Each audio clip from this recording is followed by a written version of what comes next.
Le meilleur moyen d'identifier qu'une personne a réellement les ressources mentales, psychologiques, spirituelles, intellectuelles, morales, pour pouvoir se lancer en entrepreneuriat, il faut utiliser tous les arguments pour l'empêcher de se lancer.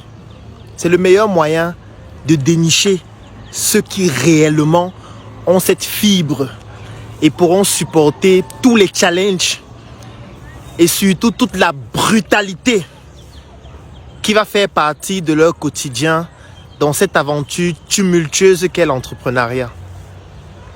Lorsque quelqu'un vient me voir, il me dit « Claudel, vraiment, j'ai besoin d'idées là. Est-ce que tu peux me donner une inspiration pour pouvoir me lancer ?» Je le décourage directement. Lorsque je vois un jeune qui vient me voir et qui me dit qu'il veut se lancer en entrepreneuriat, je le décourage directement.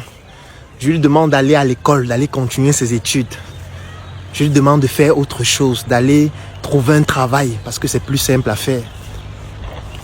Et s'il revient plusieurs fois, j'augmente la dose de découragement. C'est pour ça que même dans les vidéos, je suis parfois dramatique parce que le but, c'est de décourager au maximum.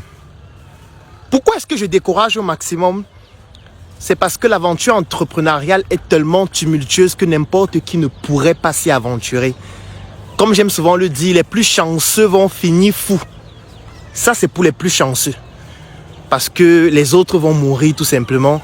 C'est tellement difficile que encourager quelqu'un à le faire, c'est un peu comme l'envoyer en guerre sans armes contre des adversaires qui ont l'arme nucléaire. Mais une fois que vous avez suffisamment découragé quelqu'un et que malgré tout cela, la personne persiste, la personne résiste, la personne continue de le faire, la personne teste des choses, essaye de se réinventer, la personne vient de vous démontrer qu'elle a des facultés pour pouvoir résister à tout cela. Maintenant, tout ce qu'il faut, c'est de pouvoir l'accompagner. Découragez-les. Montrez-leur tous les inconvénients du fait de se lancer. Montrez-leur qu'ils auraient plus d'avantages à être salariés, à continuer leurs études, à être enseignants, à être professeurs, à être quelque chose de beaucoup plus simple et même de beaucoup plus utile dans notre société. Et si après les avoir tellement découragés, si après les avoir tellement motivés à faire autre chose, ils persistent dans cette voie, même sans votre consentement, et que vous avez les preuves de cela, là, ils viennent de se rendre éligibles pour que vous puissiez réellement les accompagner parce qu'ils ont démontré qu'ils ont des prédispositions psychologiques, mentales, spirituelles pour pouvoir le faire. Parce que l'entrepreneuriat n'est pas une problématique intellectuelle. L'entrepreneuriat, ce n'est pas l'intelligence. Parce qu'il y a beaucoup de personnes qui tombent dans ce piège et qui se cassent la gueule au quotidien. Ce n'est pas le plus intelligent qui réussit en entrepreneuriat, non. Celui qui réussit, c'est celui qui est le plus téméraire. C'est celui qui est le plus résilient. C'est celui qui est le plus sage. C'est celui qui est le plus futé. C'est celui qui a la capacité à résister aux secousses. C'est celui qui a la capacité à travailler avec les autres, à comprendre que nous sommes tous ignorants mais pas de la même chose. C'est celui qui sait s'adapter, qui sait se réinventer.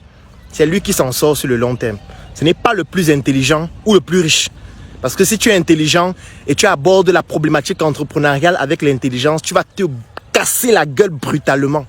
Si tu abordes la problématique entrepreneuriale avec l'argent, en pensant qu'il te suffit d'avoir de l'argent pour réussir, tu vas te casser la gueule brutalement. C'est pour ça qu'il faut décourager toutes les personnes qui pensent qu'il s'agit d'un jeu. Entreprendre, ce n'est pas un jeu parce que les plus chanceux vont finir fous. À demain pour une nouvelle chronique.